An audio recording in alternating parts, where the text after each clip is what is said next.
Ayan po guys, 2nd of December mga guys, bukas na po yun.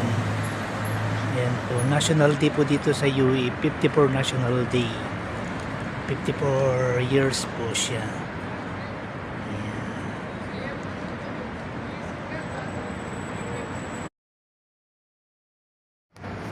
Ayan.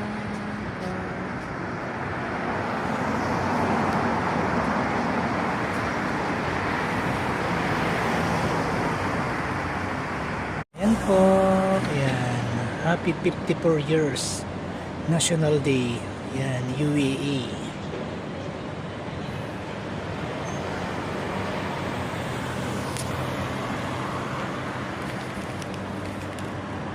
Ayan po mga guys, yan, happy 54 years National Day po dito sa Abu Dhabi.